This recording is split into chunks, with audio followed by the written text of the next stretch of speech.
Internet! My name's Amala, and this is Who Let Me Be an Adult, an advice show for anybody who just realized they have more action figures than plates. This week's video is a continuation of last week's. Did you watch it? You should. It's about self-care. This week we're going to be talking about work-life balance. There's no hard and fast rule for a good work-life balance. Like, if you're working all the time, but you're happy with what you're doing and you're satisfied with your social life, then don't worry about it. But if you refer to work as consuming your life, and you never really get out much, then it's time to make some changes.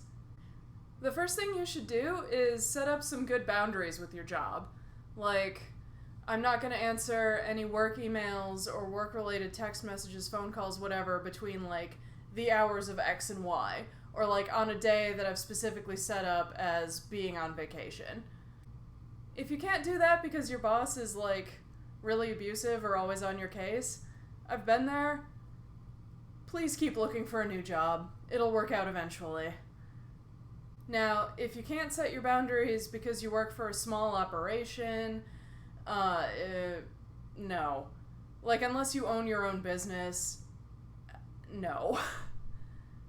If the place would collapse without you being on call 24/7, again, exception if you own your own business or you're self-employed, that's different. But like, if the place would seriously collapse if you weren't on call 24/7, that's impossible. What did they do before you? What are they going to do when you leave? Like, are there other people on your team that you can delegate tasks to when you're not available? If so, do it. Like, remember what I said last week about you needing and deserving a break? That. Let's say you've established some boundaries, you've got some free time outside of work. Now what do you do? When I first left grad school and was only working one job instead of three, it was like, I spent a couple of weeks just like dicking around on the internet, blowing through my Netflix queue. But there's got to be more to your after work time than that. So just get some hobbies. Get some hobbies outside of dicking around on Tumblr and playing video games. Not that I don't love dicking around on Tumblr and playing video games. So do you like reading? Join a book club. Find a meetup group. Take up knitting. Start a YouTube channel. Whatever. Just start doing something you enjoy that's unrelated to your job, and I promise you, you'll feel more fulfilled in your life before you know it.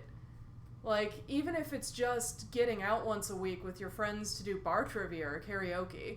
P.S. Having a hobby, even if it's not a super social one, gives you something to talk about when you, go on dates and stuff. That video is coming soon. So, work-life balance, at the end of the day, is about finding fulfillment in your life outside of work. Because you never know when something's gonna happen, and it's just important to have something to live for aside from your job. And if you practice good self-care and you have stuff that you do outside of work, basically having a fulfilled life, secretly that makes you way better at your job or school or whatever it is you do to get paid. So, as always, like, comment, subscribe. Ask me stuff. Again, doesn't have to be specific broad range topics. It can be, specific situations. Hit up the description for all the ways you can ask me stuff, and also follow me on all the social things. And, see you next week. Good luck adulting. You got this.